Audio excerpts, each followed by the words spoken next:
What is up, y'all? How y'all doing? How y'all living? You see the background. We told you Shopkulture is coming. We're coming. We're coming. We got the doc. Hold on. We're going to just kind of me go talk about Nick Jones went to the comedy club. How was that comedy club? Man, it was everything. Y'all got to go check it out. It's, Nate Jackson Super Funny Comedy Club in Tacoma. I went and saw Michael Blackson this past weekend, and it was lit. Ridiculous, Super huh? lit. Yes. From the opener, Nate Jackson himself, he was in the building. He did a bit. Of course, he was, he did his thing. And then, Michael Blackson, of course, if you know who that is, then if you know, you know.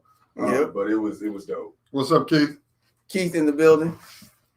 Oh, yeah. I mean, it's time to get out to some shows, man. Mm-hmm. I can't wait. Stuff is letting up. Yes, sir. I'm gonna keep an eye on his website, man. Nate Jackson's.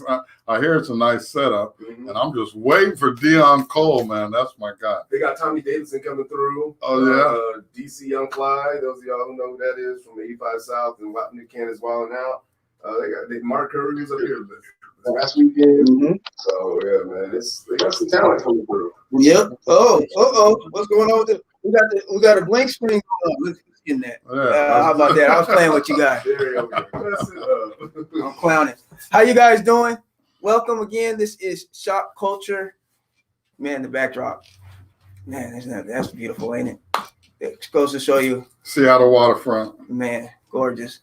Anyways, this is Shopkulture. I'm once again joined by my tag team partner. You know who this guy is, the relationship guru, Mr./Doctor or Doctor/Mr., however you want to do it, James R. Hill. What's up, people? How's everybody doing? And actually, the voice, usually we are joined by, but the voice had a family situation, so we want to make sure to send some thoughts and prayers out to him and his family as he's going through that situation. So we'll let him fill the people in when he comes back on that. Stay strong, Twan. We're sending our prayers. Send your prayers for the voice. Yeah, definitely that. And then we got myself, Barry Crosby, but we actually got a live studio on his. Man, you've been coming in. Man, you've been coming in. Doing support. Yeah, we appreciate it. Sir. You know who he is, Nick Jones. Hey, Nick Jones in the building. Hey, thank you for having me. So how was the weekend? I know we had the pop-up yesterday, but kind of talk about the weekend. Yeah, we had the pop-up. That was good. We started some good dialogue on there. The weekend was nice. Started out, chopped it up a little bit at the cigar lounge. Man, it was nice, man. It was nice. Got out to Smokey Joe's, had a cigar and a cognac. Oh no, wait. Chocolate martini. Oh, he's clowning. I thought he was ordering for a woman when he ordered. He's like, wait, what's going on? What's going on? Martini. Chocolate martinis are bomb. I'm not going to tell people what's in because I want you guys to try it, but it is bomb. When it's made right, it's not too sweet. It's actually a great drink, especially if you're smoking a cigar. You go with a mild cigar with a chocolate martini, you're living a life. I'm trying to tell you. I'm going to have to get up on that. Man, I'm telling you guys. So let's kind of finish up the conversation from yesterday because it was good. When we were talking about what exactly? Why don't you tell them? You don't remember? I don't remember. Submission. I was about to say, wasn't it submission? Submission. Yeah. Shooting at you, Doc. Yeah. Like that. Yeah. Doc was in a little heat, but he got out of it. You see how he smoothed his way out of that. And my disclaimer, I have nothing against a strong woman. Mm-hmm. I applaud a strong woman. Mm-hmm. I encourage strong women to show your strength. Yes. Yep. And I also want you to know that there is strength in submission. Submission is not your doormat. That doesn't mean any of that. It just means that you know the power of your words as well as the power of your silence. Yes. Yes. Okay. And it's not to demean a woman at all, but it's encouraging. Yes. Right? One of the issues going on with relationships, as we know, is that there's always a power struggle usually. Right? Is it? I think there is. I think you got a lot of women that do want to somewhat take control of it.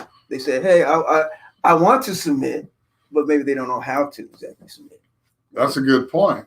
But then again, on the other hand, there are a lot of women, strong women, who have done things for so long on their own. And like you said, they don't know how to submit. And if they do know how to submit, they don't know how to make that transformation to, because it is a transformation. yes, to interdependence and trust. Yes. Yes. Yeah. There's a level of trust. That man has to be worthy of submission. And that's what you do in your vetting process. Don't go giving him up the cookies real quick because you like what he got or you think he won't stick around.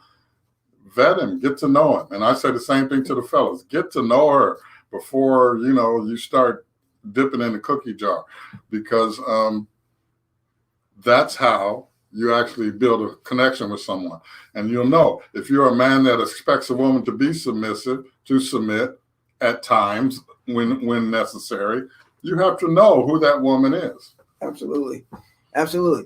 Real quickly, because we got to do something real quick. Ruta was, she's actually, She says, submission, devotion, therefore it's both ways, as with children to parents and workers to their masters, as the good word says. So you basing it on religious practices. Yeah. Right. But even if you don't, though, and you just carry on like that in general, I feel like that would work best, in that situation. You're saying if it's based on a higher power? If you're both submitting to each other just off GP. Right. Well, it doesn't necessarily have to be rooted in religion. Right. And that's important it should happen naturally, and it should be based on each other's strengths. Right. Yes. Yeah. If you see that she has a greater strength in one area, like I said yesterday, let her take the lead. But you're right there by her side. And if she slips, you got her. You got her back 100%. So. Yeah, but I still see it somewhat as the power struggle, though. So what are ways to not have it be so? Because this is the deal. Women are in management positions, right, which they should be. Right. But it's hard to come to the house and turn that off exactly, isn't it? If you're in a relationship with a man and you guys are supposed to be equal footing, but yeah, but you were in relationships with men before you were in management positions. Okay. So you should know a woman's role. If you are a submissive woman and you trust the man to lead, that you were doing that for a long time. It doesn't happen overnight. Yes. So, do you think Kamala Harris submits to her husband? I don't think so. I would say yes. You think so? Yes. Where you got that vibe from? Well, because he's the man. He's the man in the marriage. He leads their household. He sets their direction. They work together for her to get where she is. They made those conscious choices for her to get where she's at, and he helped build that and was a major part in setting the tone for the direction of where they went and where they are. Yeah. And now that she's vice president, he's definitely going to play his position. Absolutely. He's not going to play second fiddle. So he shouldn't. Yeah. Interesting. What do you guys think? Do you think she believes in submission? That's actually a good one, though. She's a woman, I don't think that she would be where she's at in her relationship if she didn't. Well, but like Stephanie said, that if she believes in that, Doc, so she might not. So, because some people do not believe in submission, and if you don't believe in it, it's not necessarily a bad thing. You don't, right? Because you can still have a successful relationship, kind of if your belief system is different than just saying I submit. But submission usually happens naturally. And to say I don't believe in it, that means it says you're a proponent of it. So you're resisting submission. I'm going to make sure I'm not submissive, so you're fighting it, because it should be a natural thing for you to be submissive to a strong man, to a leader that treats you with respect, that has your best interests at heart. Why would you not submit to him? But aren't you taught that, though? You're not just born. You think a woman's just born with being submissive to a man in a relationship? I think it comes natural. So it's not an acquired trait. It's just that. No, I don't. I would have to disagree with you on that, Doc. That's acquired. Yeah, you think it's acquired? It has to be acquired. It's learned? Okay, where does a woman learn that? From her? Wouldn't it be from her mother? From her mother? Okay, so in some aspects, I would say from her mother or whoever the matriarch is that's bringing her up, but then more so in her relationships with whatever dude that she.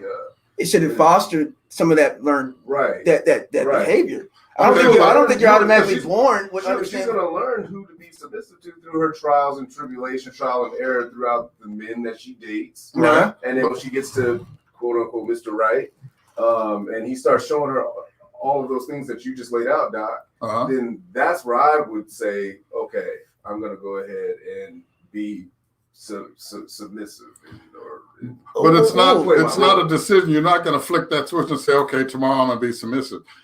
It's a period of time. It's a period of time. It comes on gradual, and you see that, oh, he's got my back. I trust his decision making. Okay. I trust his leadership. I see what you. Yes. Yeah. I see. Okay, so I'm going to sit back, and I see that he's got me covered. Real quick, Nick, can you read some of the comments while you're there? Yeah. V says compromise. I believe she was trying to say compromise is another word for submit. Submit gets a bad rap because it's what is it? It ranges from the Bible. From the Bible, okay. Which believes women should be silent in the church. She is correct. Right. That is the biblical version, but we have evolved. I mean, if you go from the 60s version of submission, the man was hitting his woman upside the head, and that was submission. But that wasn't encouraged, though. No, it wasn't encouraged, but it was accepted. Yeah. Have any of you heard of the rule of thumb? Have you heard that term, the rule of thumb? Rule of thumb. What is that? I'll tell you the origin of that term, the rule of thumb. It was a law, which I think is still on the books in Louisiana, which says, the rule of thumb says, a man cannot beat his wife with a stick that's larger than the diameter of his thumb. Damn. That is the rule of thumb. Is that still? Is that still? I believe that's still on the books in Louisiana. If one of our viewers from down in Louisiana maybe can second that. Ask that. Yeah, I would like to. Yeah, I would like to hear more of that one. But my point is, it was acceptable behavior that a man would discipline his wife as she was a child to get her to submit. I don't know if it was. But see, this is why I disagree. I don't think it was accepted. Like Ages, though. Yeah, I don't know if it was accepted. It was. It was on the books. It was right. It I'm was, not refuting. I don't know what it was accepted by society. Okay. You weren't going to jail if you whooped a woman with a stick that was not as thick as your thumb. You definitely. We got it. Yes. Yeah. Well, let's get to. No, it wasn't right. It was totally wrong. It's disgusting too. Yeah. Stephanie, not every woman believes in that. I also depends on your background, how you're raised. If I was raised by a strong black woman with no man involved, what is she? I can't see that last part. I believe it's innate, is what she said in that. I believe it's not innate. It's not innate. Okay. Yes. That's what we're saying. Absolutely. What is Will saying? I'm not. Oh, hold on. Let me go ahead and bring it up. So he says it takes time to develop that skill, fill each other out, see what your partner's strengths are, and trust your partner to be able to handle certain situations or tasks. Mm-hmm. Absolutely. Trust is developed by being reliable, and following through on those situations and tasks. Absolutely. Okay. Yeah. Will, thanks again, Will, for watching again, and we'll come with some heat. I want to read this. We gotta have Will cook some food though, Will. We're gonna have you cook so Will can cook. Marvy says y'all need a woman in there with you. Balance is off. Did she ever get the memo about y'all saying? Marvy, and I would love to give her the memo. From the neighborhood. Yes. And we appreciate you watching. But this is like when you go to the barbershop, right? The barbershop is usually who's in the barbershop. This is shop culture. It's shop culture. This is what the fellas talk about. These are where the fellas are. And we're letting give them our perspective. And submission does not give the idea that women should be below the man. That is a misnomer that women think that, no, I'm not going to submit because I'm not lower than him. No, the woman is equal to the man always, just because she trusts his leadership and his direction. That is submission. That doesn't mean that she is lower than him or that she can't speak her piece, because he's going to seek her input.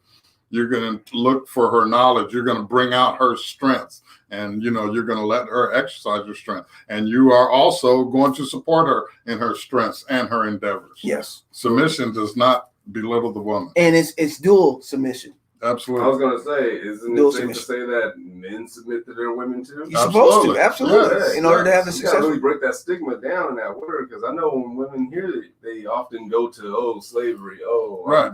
But It does not that's just mean a that. bad. But that is a bad word.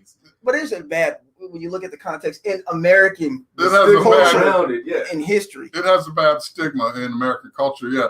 And it doesn't mean that 100% of the time she's going to be submissive to that man asking for permission to do things. It's a mutual respect thing. She looks at him for leadership, for protection, for stability, for direction. And when a woman does that, she is submissive to her husband. Okay.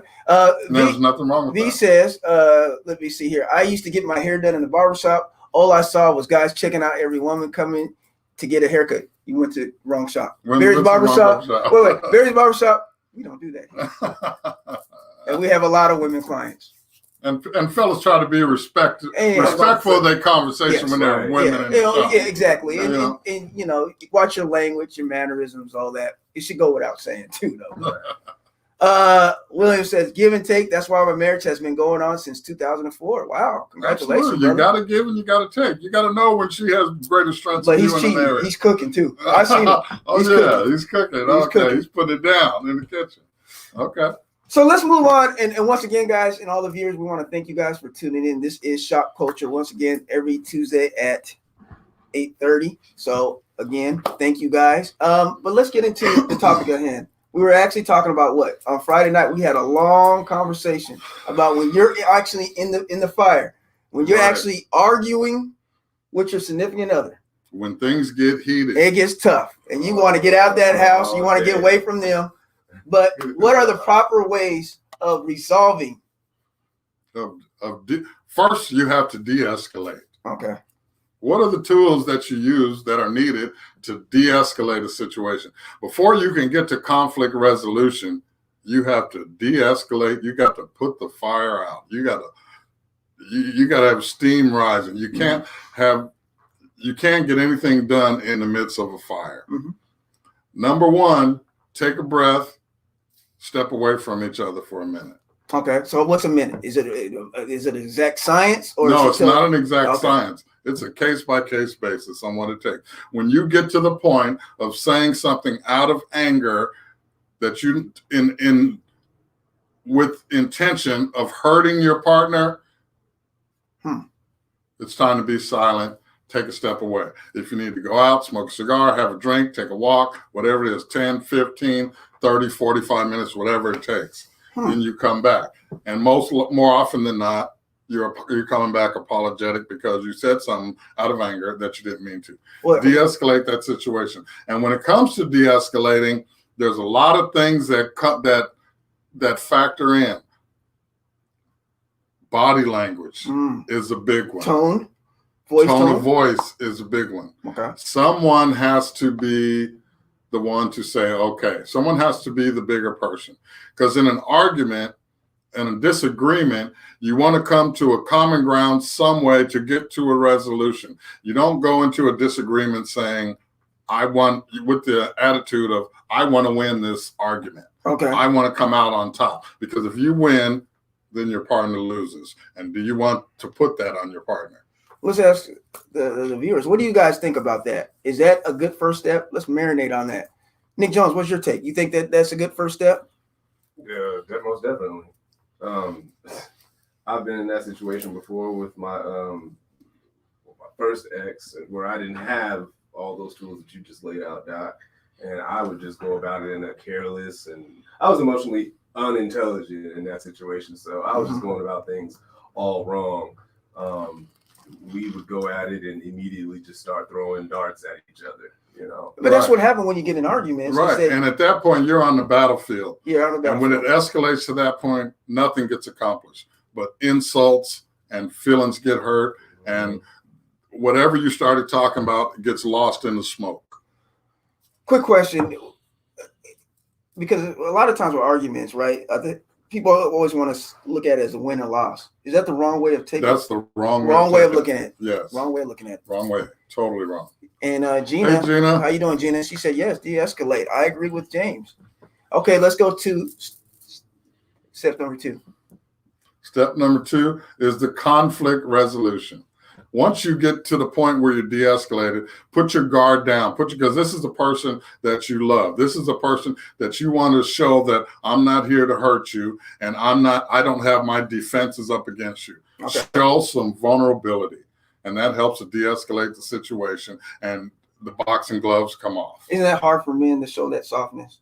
As men, isn't that hard for us to? When you're emotionally unintelligent, yeah. But even if you are, sometimes you're not even thinking about doing that. You're thinking about winning the fight.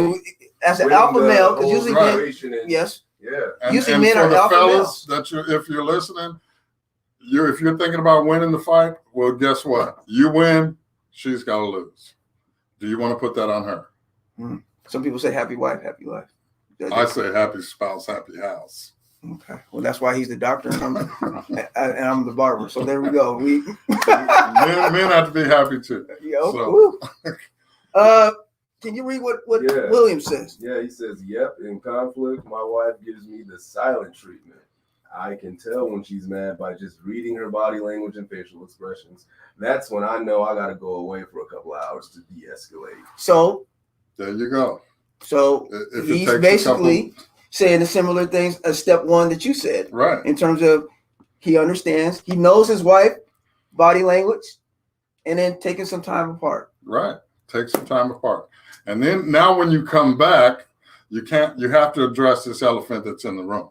Oh, so you can't go a couple of days.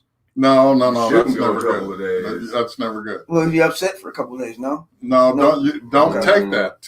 Inventory your actions. Okay. While you're taking your walk, I'm sure, William, when you take your walk, you're thinking about the action that you just took that made you make that decision. Well, I got to take a walk. Those were some negative actions that you saw within yourself that said, I got to get out of here and take a walk. While you're taking that walk, you inventory those actions. Well, Doc, should I say sorry if I'm not wrong about any of this? No. Don't apologize if you don't feel like you're wrong. But be honest with yourself. Mm-hmm. And like I said, inventory your actions and take accountability if you were wrong. Yes. That goes into what you were saying. Okay. B says, never go to bed angry. Have conflict resolution skills and communicate to each other so you both can de-escalate the situation. Absolutely. I agree with her. And older I've become is that never go to bed upset.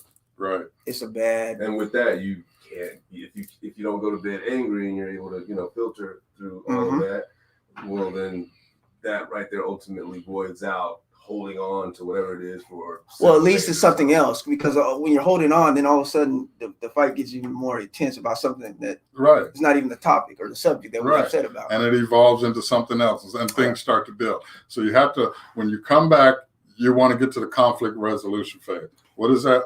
Is that Steph? Steph, what did she said? In a perfect world? In a perfect world, those steps would be great, Doc. However, you have to learn your partner. Some people don't take to that. My ex-husband always wanted things to be resolved physically, if you know what I mean. That's how he wanted things de-escalated. I didn't like it that way, but that's what worked. Wait. Now, we got to ask the question. What do you mean exactly? Is she talking about sex? I'm going to assume either sex or he was whooping her ass. Well, okay, so was it a whipped ass or sex? Now, that's interesting though, because I've actually heard people, and I've heard it from women, that sex is a great way to de-escalate a situation for some people, because afterwards, after you have reached your climax. Sex? Well, yeah, we make up sex. After you reach that certain point, all of a sudden you're agreeing on a lot more things. Right. But I think you need to de-escalate and resolve the conflict. Then you get to the makeup sex. Then you can breathe. I got this off my chest. Get things off your chest. Create a free space for your partner to vent. Okay. So are you saying yay to the sex or no to the sex? Oh, yes to the sex, but there are steps to that. There's steps that build up to that. And you have to de-escalate the situation. But then there are some people who get angry and upset and argue and just go straight to sex. Well, those people are people who engage in sex too quickly in a relationship, and they probably don't have very much in common, or they probably don't really like each other very much, but the sex is good. So that's pretty much all that they have. Okay, well, yeah, okay. Hey, TT. Let me try to go a little bit louder because someone Okay. said they can't hear me. Okay. You try to get that. You try to get that Twan voice, huh? You get that Twan voice. TT's comment you got up there. What'd she say? In a relationship, when conversations have gotten heated, I'll say, "Let's table the conversation for a later time," and you both will determine when the time should be, when you can speak to each other calmly and rationally. Exactly. Table it.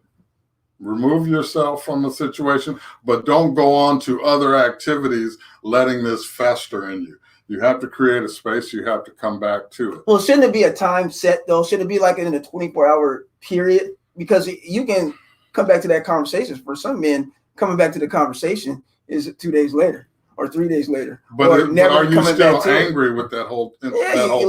Are you still festering, or are you just processing how you're going to approach? What's your delivery going to be? Or you're just tired of talking? A defenseless body language? Are you going to be non-confrontational in your discussion? You know, all these things you have to factor in. And it all comes with taking a self-inventory on who you are. Because when we go out in the world, your defenses are up just about all the time. Mm-hmm. You don't want to show that body language. You don't want to exert those facial expressions or anything when you're trying to resolve a conflict with your mate. Okay. Christine says, create space, come back, seek to understand / active listen. Because, that's key and operative word there. Words, active listening. Use I statements. Ask your partner how they feel. So going outside yourself and how you feel and making sure you understand what your partners are comprehending what your partner's trying to tell you. Absolutely. And that was a very good point. And I was going to bring that up. Use I statements. I feel this way. This is what I think we should do. Don't say you do this, you do that. I don't like when you do that, because that's an attack mode. And it causes a person to get defensive when they're always on the you. So take that self-inventory and say, this is how I feel. Why do I have to say I don't want to? Well, you got to, right? Well, don't say you. Oh, okay. If you don't say I, don't say you. So just be. You want your partner to put their defenses down, and you want it to be an open forum. And some of your viewers, what are some of the what do you guys use? What's some of the tactics you use to de-escalate? Because there's a lot of different ways, right? This is just one of the particular ways that works, according to Doc. Right. What's the comment, Kaylee? So Kaylee says, so my husband and I come about de-escalation differently. I like to walk away for a breather, and he likes to stay and keep trying to resolve it. He takes my taking a break as I don't want to deal with it, and I take him wanting to stay and talk it out as pressure, and when I'm not ready to talk. So we have had to learn to give and take depending on what the argument was about. Wow. Right. And something that would probably help him with that, Kaylee, is to just tell him, I need a minute to gather my thoughts. Okay. And just tell him, and he should be respectful enough to give you that time that you need. And if it's de-escalation for you in yourself, and it also gives you time to gather your thoughts. Then when you come back, you go into conflict resolution mode. Mm-hmm. And the first step of that is, it has to be clear. You have to define what acceptable behavior is. Okay. Define what an acceptable behavior is from your standpoint, and get that same input from them. Secondly, remove yourself from the physical space that you're in. Go to another space, because anger tends to fester in the location where it started. Okay. Move yourself. Go take a walk in the backyard. Go out on the porch. Go take a drive. Go to the park and sit down and have that talk. You would be surprised at how removing yourself from that physical location will make a difference in conflict resolution. But it's also important, though, that Kaylee goes back and finishes this conversation too. Absolutely. Because that's probably what the husband is thinking. We're not going to resolve it, or we're not going to revisit it. So that's very important, right, that she makes the time to go back and revisit that, so you guys can finish that. And it's important that she tells him, I need a few minutes. I need this time to gather my thoughts and calm myself down. Because if you don't, then you're going to start saying things that you're going to later don't have nothing to do with what the situation is. William says, I'm non-confrontational because I don't think negative vibes help a situation. Being married so long, I know I just got to let my wife give me the silent treatment, give her space, and let that volcano bum itself out. Sometimes it takes days because she holds grudges. Yikes. After that time, she burns herself out and we can talk and resolve. Works time and time again. So he obviously knows his wife. And Right. even though it might take a couple of days, you Right. know, she will come around. Yeah. And now you're walking on eggshells for a couple of days when you can just use some conflict resolution tools, put them in place, make her feel where she doesn't have to defend herself. You can't avoid conflict. And like I said, take it to a neutral location and be open and be vulnerable. Okay. But what if that doesn't make her feel comfortable? She needs that couple of days for herself. What do you do in that situation? Well, there's conversations that go on. And like I said, you can't say, well, you always do that. You always give me the silent treatment. That doesn't work. That's an attack. And people are just going to regress into their defenseness. They're going to have their guards up when you're always attacking them with what they do and being opinionated about their actions. But something to be said about knowing your spouse too, like he knows his wife, and right. And she that needs works 40, for them. yeah, and she needs 48 hours, so he understands that. Right. And now you're without good times, good conversation, and walking on eggshells, don't know what to say for 48 hours. William, so basically Doc is saying it shouldn't be no 48 hours. It got to be about 24 hours? Well, that's 48 hours of downtime that you have to deal with. He can use that downtime to go and do something else. Yeah. You know, like, I don't know. But if you want to sit there with your spouse, that's your friend, you want to enjoy their company. You got a point. What do you do that if you're in that funk, though? Yeah. That's what I'm saying. That's exactly my point. Yeah. So you resolve that conflict in real time. But you guys don't are force a person. Yeah, because you guys are forgetting, though. You guys are forgetting, though. You guys are not letting her be who she is. No, that's what I was about to say. She has 48 hours. That's what she needs. That's 48 what hours. She needs and what she wants, requires. You got to let that person filter out. Because me personally, I'm with the wife on that one. If I need however long I need, don't come. Well, it shouldn't be longer than 48 hours because 48 hours you're not. I'm just saying, like, and then depend again. I think someone said it in the comment section. Depending on what the argument was even about. Yes, it can be something minute or something severe. And it's also how often the arguments are. If this is more, once every 3 months or 6 months or whatever. That's. And in my opinion, if it's taking 48 hours, you're not resolving the conflict, but you're just allowing the fire to burn out. And you've never dealt with the issue. I think you can still plant little Easter eggs, so to speak, to let her know, hey, I still care. Here, yeah, I'm still. Yeah, I love you. Yeah, we'll talk, but I'm gonna let you do your thing, and meanwhile, I'll be over here, and yeah, if that's what it takes. But then after that 40 hours, you have to take up where you left off and deal with that. Yeah, you have to resolve that conflict. I suppose. Then move on. All right, let's read the next. He says, I don't like getting angry because I cry. I usually end the conversation so I can gather my thoughts and communicate in a more calm, positive way. And she knows herself. Right. And that's the key. And that's what another thing is. It's about knowing who you are, but also being open enough to make the changes that are necessary. So. Christine says silent treatment is a form of manipulation, and I'd like for her to. Christine, can you elaborate on that? Can you elaborate on that? Elaborate on that, and that's actually because I've heard that before. Though. I kind of agree with that. Oh, you do? Yes, absolutely. Because when you give the silent treatment, you're sending nonverbal communication to your partner, and you're causing them to take actions they wouldn't usually take. And they're walking around eggshells because they don't know what's going to happen. Are you going to go up or are you going to go down? Is the fire going to go out or is it going to explode? You don't know. But shouldn't you respect that they're not trying to become this, somebody, because silent treatment to me works, because if you know a partner and your partner is really emotional and gets out, just out of control, right? I'd rather have that silent treatment than out of control. But that's why we're trying to talk about de-escalating. Well, that is a form of de-escalation if you're silent treatment. But this has to go both ways. That doesn't de-escalate. That just puts it down to a smolder. because that fire can come back up at any time. You want to put that fire out. You want to deal with it because that person that's being silent, they're angry, and there's something that they're repressing that they don't know how to communicate. And if what do you guys think about that? Let's see what this. What Sabrina said. I learned not to say you makes the other person get defensive. Just like, hey, how you doing, Sabrina? It has to be, I feel like this. I.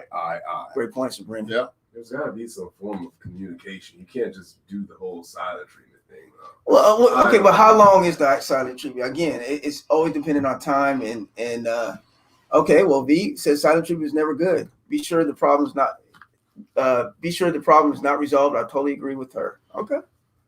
Let's see. And then Christine says a person has to be able to communicate what they need. The silent treatment is just ignoring the issue and does not resolve the issues. Exactly. And not respectful to your partner. It puts it on the back burner. And furthermore, if your partner wants something to express and they express their feelings while you're in the middle of this silent treatment, they're going to need your feedback. Okay. And if you're being silent, that's counterproductive for the whole process. Okay.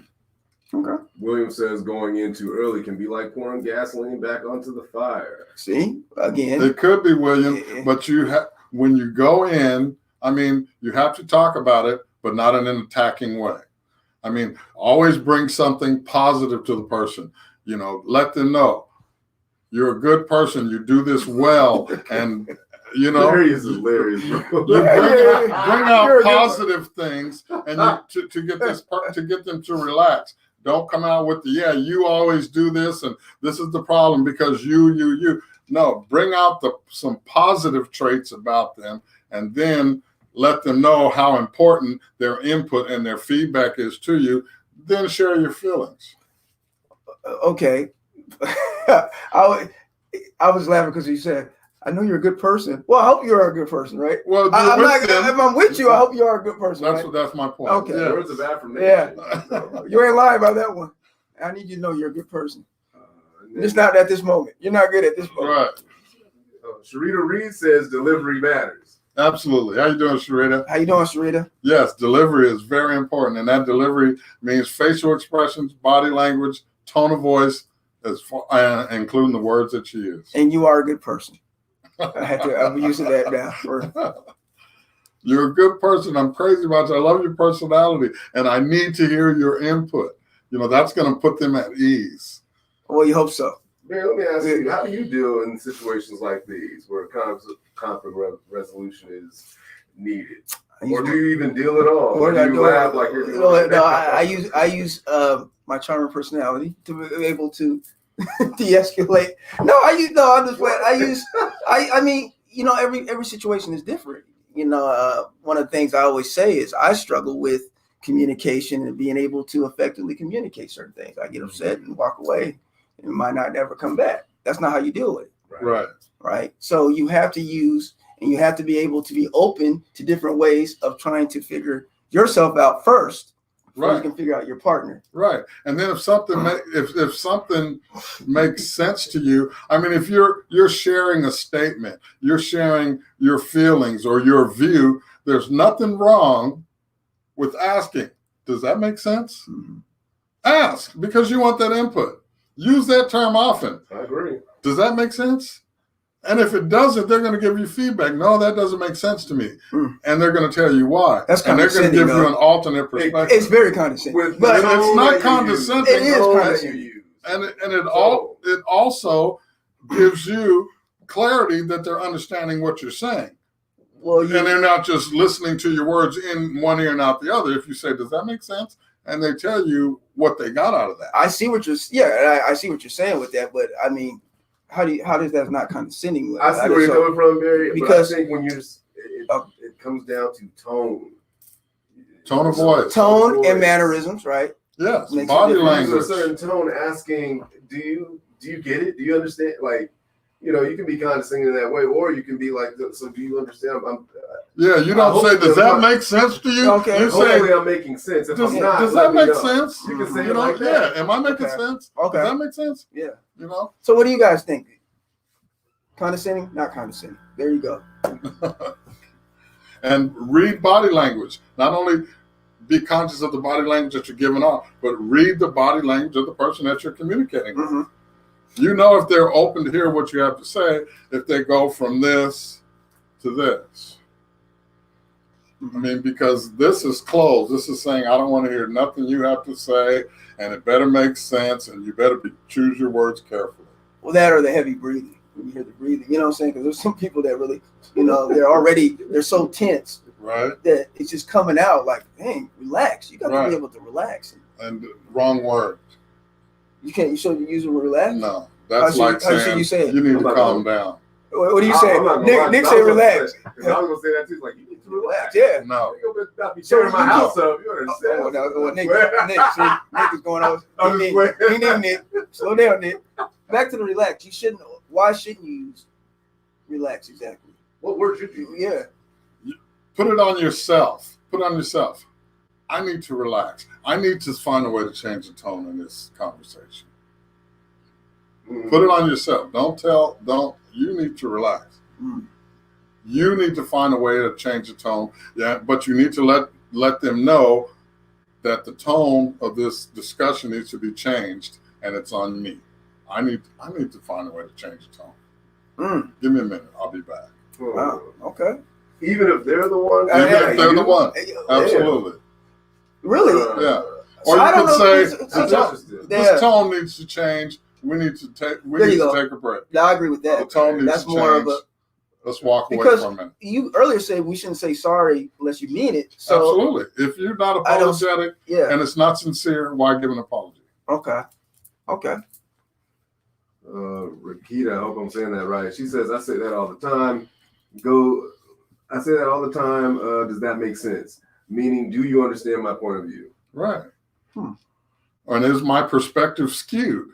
You know, am I seeing it differently? Right. Or do I need to see it differently? Give me an alternate perspective.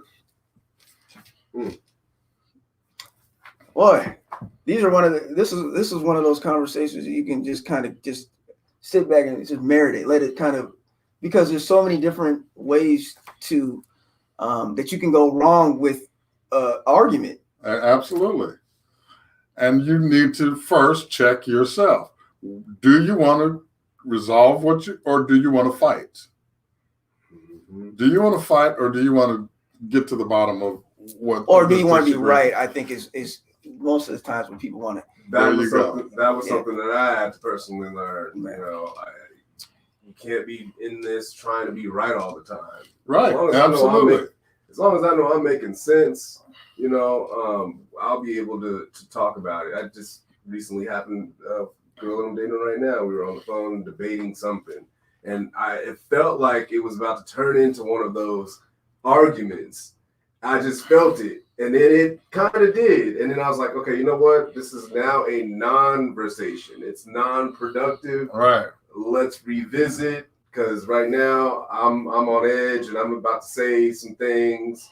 I feel like we just need to revisit this. But real quick, when you say it like that. Should he have said that? I'm on edge and I'm about to, because that's. I didn't have to say that, but in the moment, that's what that's what he felt. He shared his feelings. Yeah, absolutely. I just think that gave her a clear message of how he was feeling, and it was up to her to act accordingly. Yes. Okay, because sometimes that can push some people. Like, oh, really? You know what I'm saying? It's confrontational for some people. Well, it could be that way, but he's recognizing his feelings and he's sharing them. So, I mean, that should be respected. Christine says, take time to acknowledge each other. Telling your partner what you want them to do can put them on the defense versus I need this to resolve ... And then let me go ahead and just go into Kaylee, what she's saying here.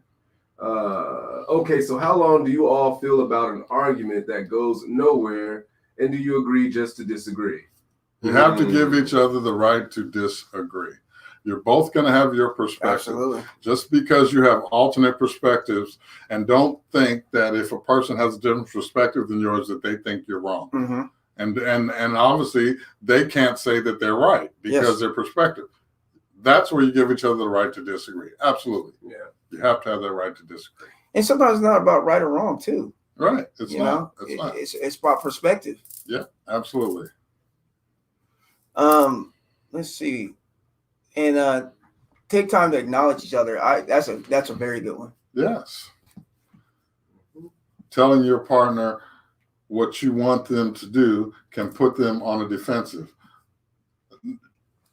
You never tell your partner what you want them to do because you're saying you. I want you to do this. I want you to do that. And this and that.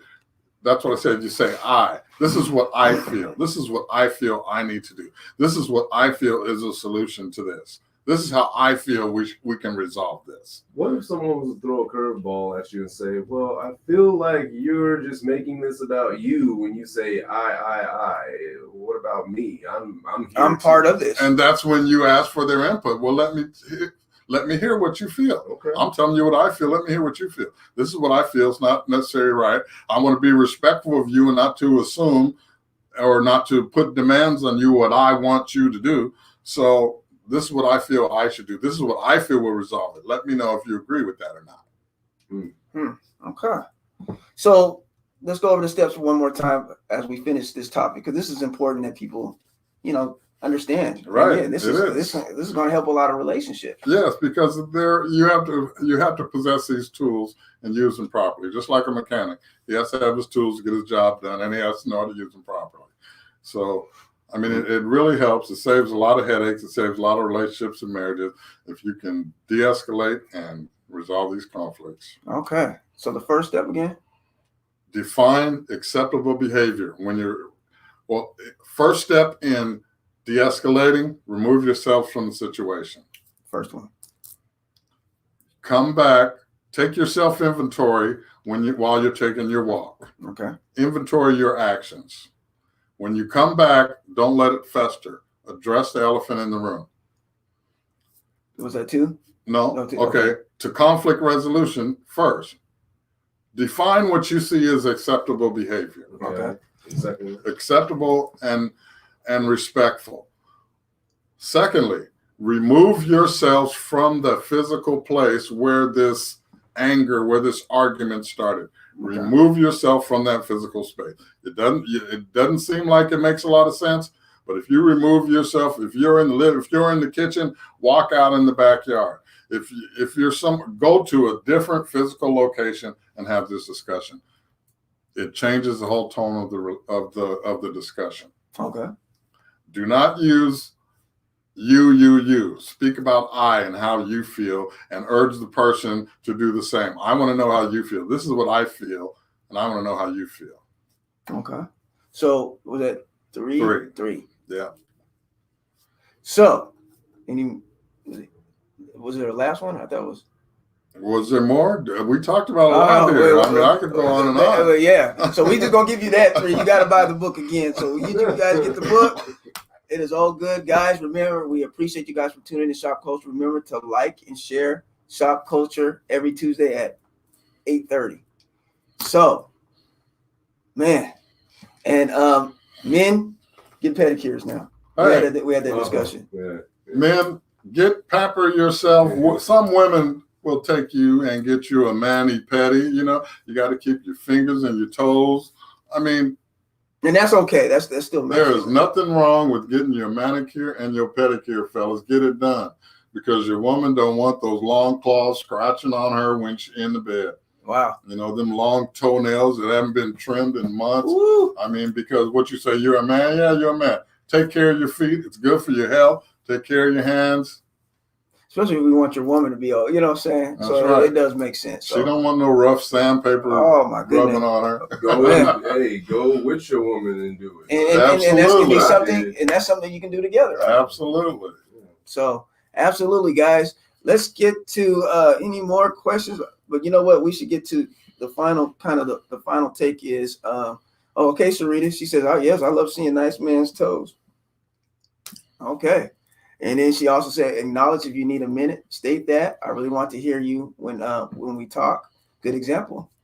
Rakita said, no, show don't on the toes. So let's get the final. Are we there yet? Yeah, Is that where we're at? Yeah, we are. That time. Yeah. Okay. So people, I just want you to know We want you to be successful in your relationships. And always remember, what turns simple disagreements into full blast negative arguments is usually the tone that gets injected into the conversation. Raising your voice, increasing the speed of your speech, interjecting profanity, and not allowing the other person to complete their thoughts and sentences are signs that your conversation has taken a left turn. Yes. All of those things are controllable with a little discipline. Sure, it's okay to disagree with each other, but it's not okay to be disrespectful. Know the signs and check them immediately, because your relationship, your marriage could be at stake. Man, and you already know, words from, you know who he is, the relationship guru, Dr./Mr./Dr. James R. Hill. And once again, this is Shop Culture. Thanks again for tuning in. With Mr. Barry Crosby. Yeah, come on. And Nick Jones in the background. Yeah, we're going to break his, I was going to say break his chair. Henry says couples therapy. Great point, Henry. Couples therapy. Yes. And what's up, Henry? How you doing, man? That takes an open mind. Both people have to be ready to know that they need help, that they want help, and they're ready to hear about themselves. It takes, you're right, open mind. It takes prayer too. Absolutely. So on that note, man, guys, thanks again for tuning in to Shop Culture. And we're going to do another pop-up this week, because the pop-up's been good. Oh, yeah, absolutely. So next week, we're going to come with some heat. You guys, if you guys want us to talk about different topics or a topic that resonates with you, man, send us a message, and we will, What D. Lamont say? D. Lamont, what's up, bro? He's doing this comedy thing. I see he's in a movie now. So. Oh, is he? Yeah, I saw his little movie promo. So, yeah, we supporting you, bro. Yeah. I love what black folks say. I saw your little... Oh, did I say that? Well, you know, it was on Facebook. He put the photo shoot up there. I don't want to downgrade that, because that's a big thing. That's big. I haven't done no movies. Man, I haven't either, man. Yeah, man. Hey, you doing it, brother. Right, do your thing. But we need to have a cigar, man. Well, we know we're going to be at Smokey Joe's. We enjoy it. Thank you guys for tuning in to Shop Culture. Man, you know who he is. Say goodbye to him. Have a good night, folks. Tell a friend and tell a friend. Tune in next time. Man, like we always say, stay safe, be blessed. All right.